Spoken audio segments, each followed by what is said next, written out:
If you're about to host a Zoom meeting with at least 50 people, your tech can make or break that experience.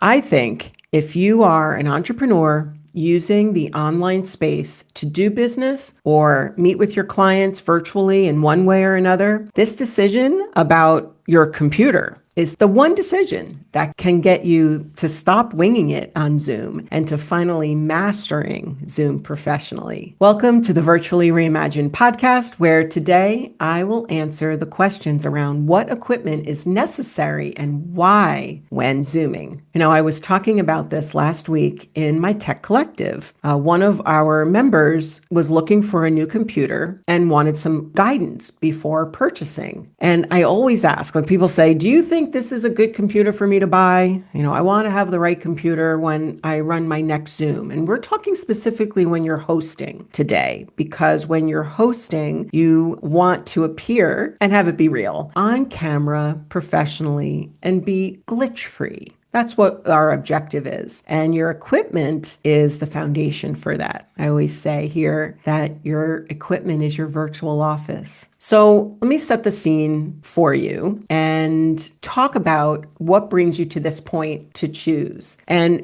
before we dive in, I would love to know, where are you currently hosting your Zoom events from? Put that in the comments for me and let me know. Are you primarily using a laptop because you move around? Is it a desktop because you have one dedicated maybe Zoom studio in your home or office? Or are you completely mobile? Are you the one to say, I've got to pick up my iPad or phone, Betsy, to do my Zoom? And I mean hosting it when I'm asking that question. So why do I think your computer is the foundation? Well, your computer is not only your virtual office, your computer functions differently than a mobile device. So if we split those up, a laptop and desktop, being computers, run a certain type of what we call operating system. Okay, can I get really techie with you here? Yes, because I have that background and the ability to teach this to you. And it is something you need to know, if you don't already, that when you buy an Apple computer, like a MacBook or an iMac, it's running on an operating system called OS X, if you really want to know. If you buy a Windows computer, it's running on an operating system, which we know is Windows 10 or Windows 11 now. And Macs also have operating system names too. For instance, you might hear someone say they have Sequoia on their Mac. Okay, so those are the operating systems. And that's why when we open up a computer, we have a certain menu in front of us, certain desktop screen. Well, when Zoom Workplace app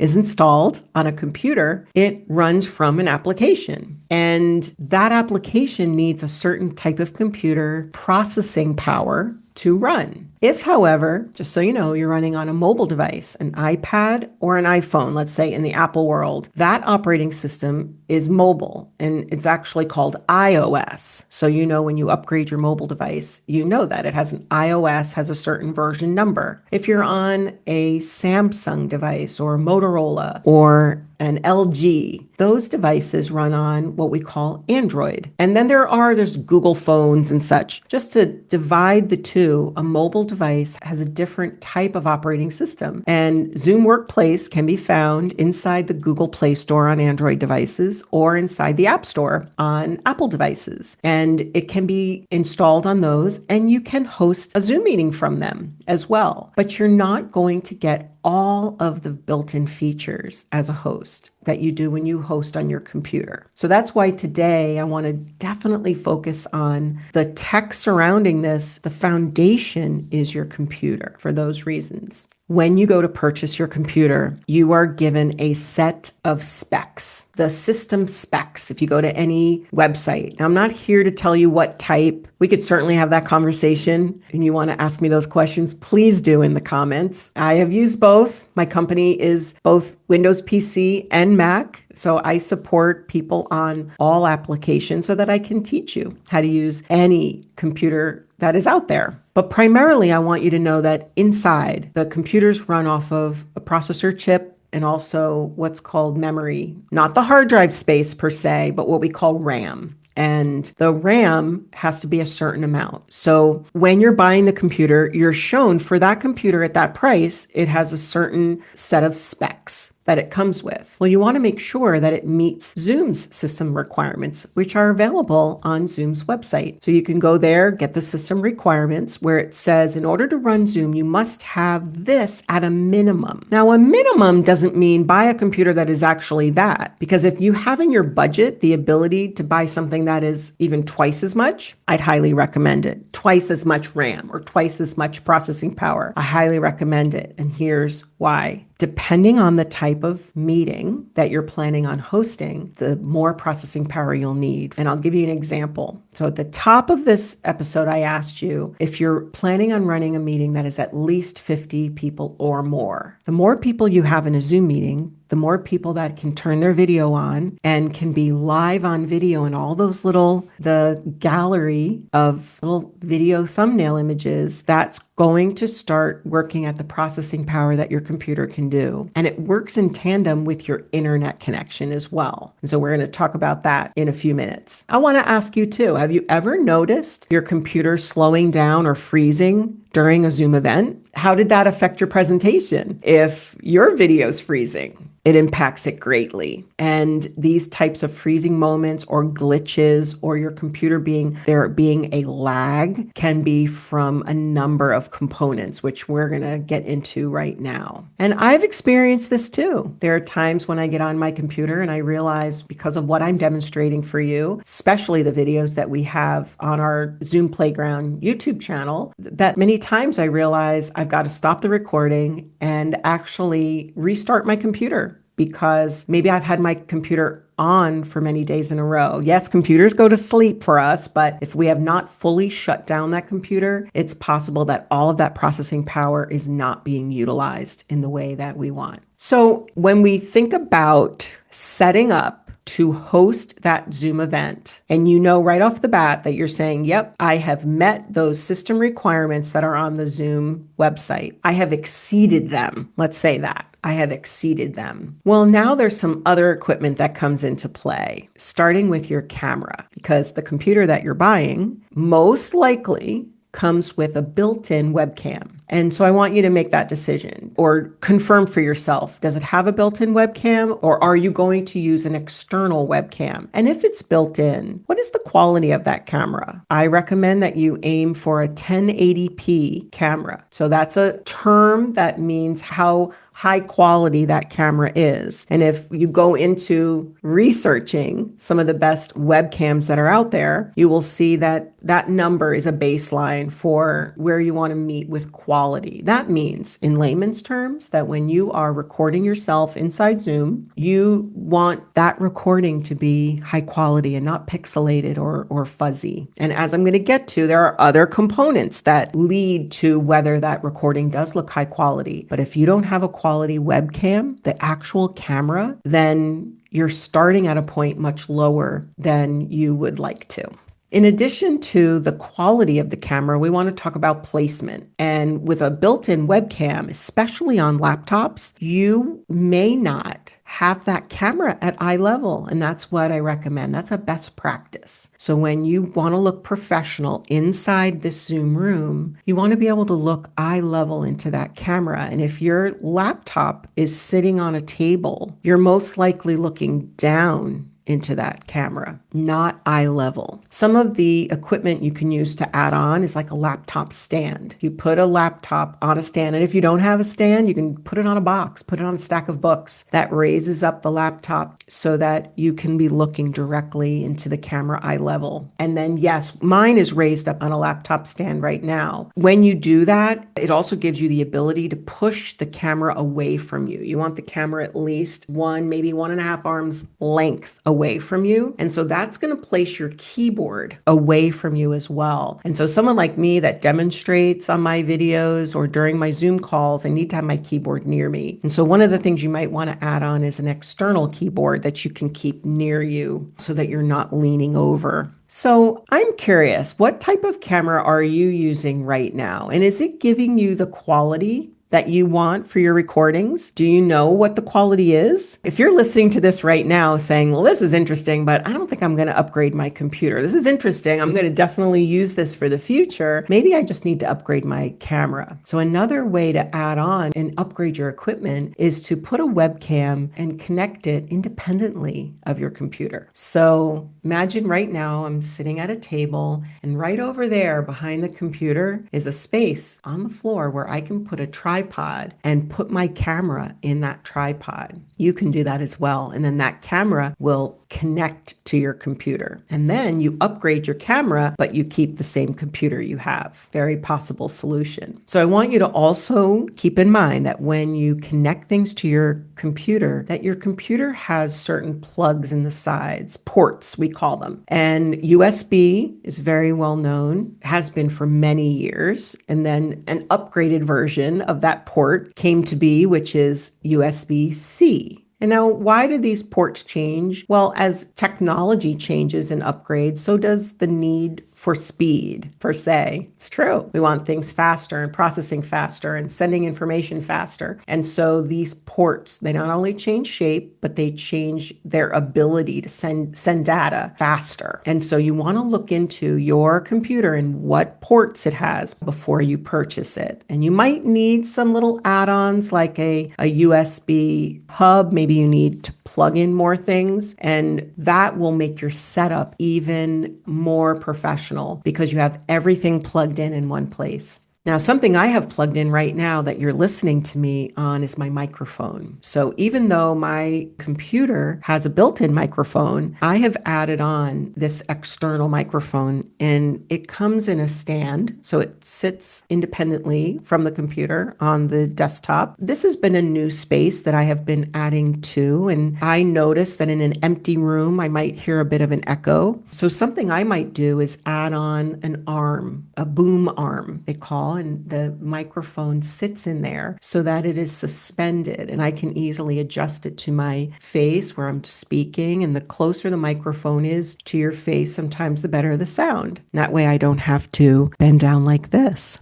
So you can see the difference. You also would understand that the microphones come in different qualities. Again, we're not here to talk about all the different brands that are out there, but there are microphones that are meant for you to talk directly into the top as opposed to into the side. And I want you to understand that an external microphone like this is very different than the microphone that comes built in to your computer. And especially if, like I said, the computer is an arm and a half's length distance away from you, if you were talking in to your computer's microphone, you're picking up all of the echo and other room chatter that might be there. And sometimes, even if you have a private room, sometimes because your voice sound bounces off of the walls, that sound sounds much different. And I'll tell you, there's one more type of microphone that I love, which is a Bluetooth microphone. And so it's the type that is independent of everything, a little microphone like this where you can talk into it or even apply it to your lapel. And these microphones are great for doing any mobile recording, as well as being able to walk around a room when you're recording from your computer, so that I'm not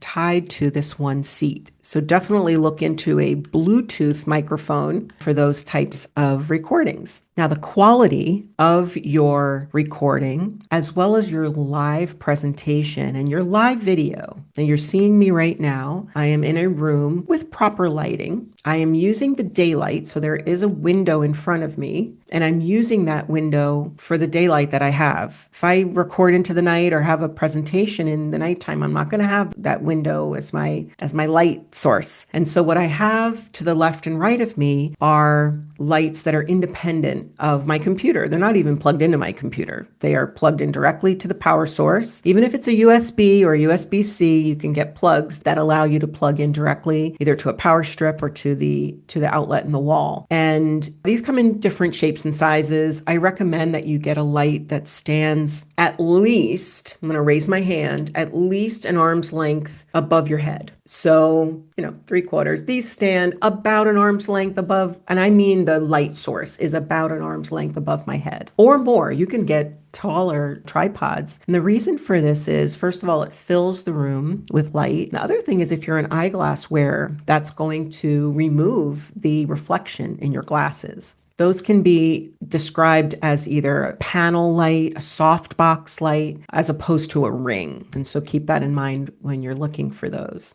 Now, the other part of your tech that gets you stop winging it and mastering Zoom is what you plug into your computer. And so far, we've talked about audio source that you plug in, we've talked about the lighting source that you plug in, and we've talked about the camera source that you plug in. But a big source that you plug into your computer is another computer monitor, an external computer monitor. And this is a freestanding monitor that sits on your desk, or it could be a monitor that is suspended on the wall. So if you're situated and there's a wall right in front of you, you can imagine that you can have a monitor right above your webcam. And you can look up there or to your left and or to your right. And there are some external monitors that actually clip on to your laptop if you want to travel with them. The benefit here inside your Zoom room is that with an external monitor, you have more landscape, more space to show you the things that you need to see when a Zoom event is going on. And I could just list for you some of the things I like to see. First of all,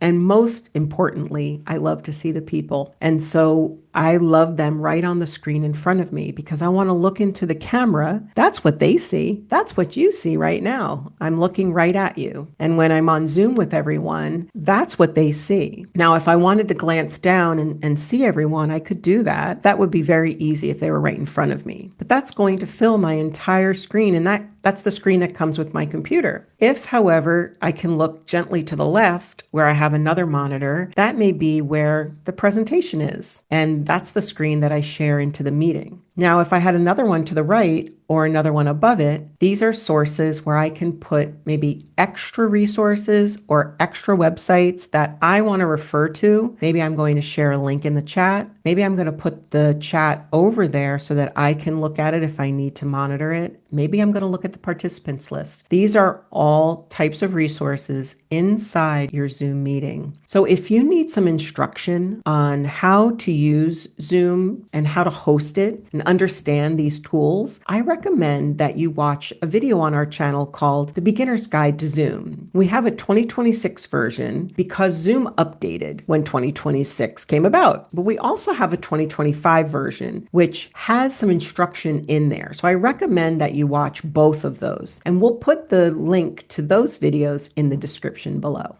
Now, when your Zoom meeting is going on and you have a presentation that you're sharing and you have a gallery full of people and you are sharing links into the chat so that you're looking at different websites and referring to them, you are relying on the internet to be current and strong. And this is where, despite having a really good computer, a fast computer with a fast processing chip and lots of memory, this is where your Zoom meeting can really struggle. Because if the internet is struggling, and then you're still going to freeze or lag. So you want to look into, first of all, having a wired connection. If you can connect your computer to the internet source in your home or office, that's really best. And then if not, you're relying on Wi-Fi. You want to be in an area that is a strong signal for stability. But even more than that, you want to check into your internet plan with your internet service provider and make sure that those, what we call upload and download speeds, are really high. And the quality that you're running your meeting in, which I mentioned earlier with the webcam, like a quality camera, also takes up bandwidth because inside here, inside Zoom, you may be relying on it being high definition, which we call HD quality. And all of that works together in producing a high quality event. And if you want some more information about how to instantly improve your video quality on Zoom, we have a YouTube video about that, and we'll put that link in the description below. the quality of your Zoom meetings will show up in your recordings. And as long as you have a paid Zoom account, you have the ability to record to what's called the Zoom cloud, and you can record in multiple formats. And better yet, if you do have to run that Zoom event from your mobile device, you can record directly to your cloud. The catch is when you are running a Zoom event from, let's say, your iPad, you do not have access to some of the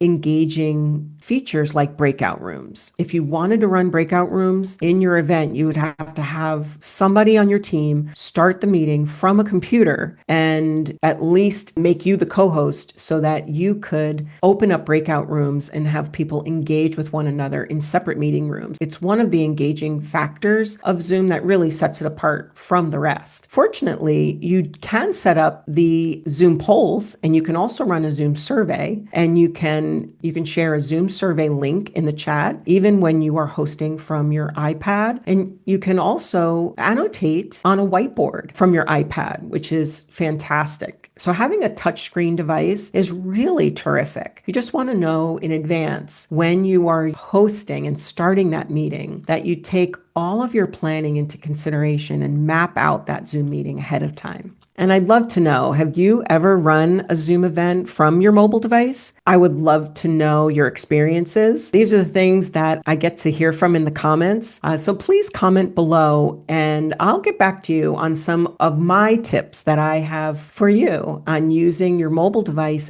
and your computer in your Zoom events.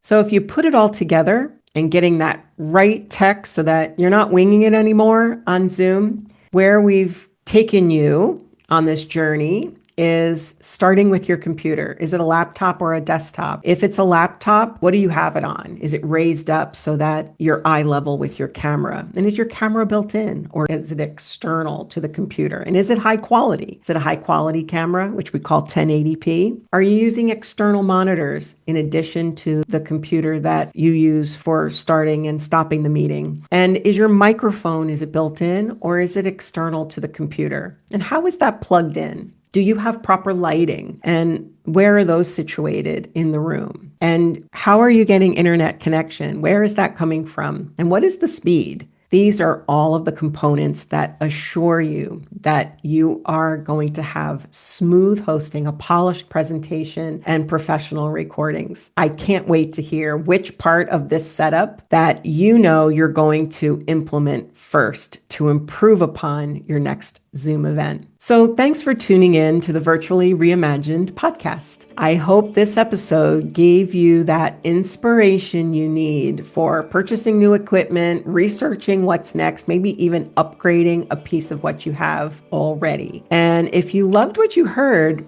make sure to subscribe so that you never miss an episode. We've got so much more exciting things in store for you. And share this with a friend. And until next time, keep creating success leading from anywhere. I'll see you then.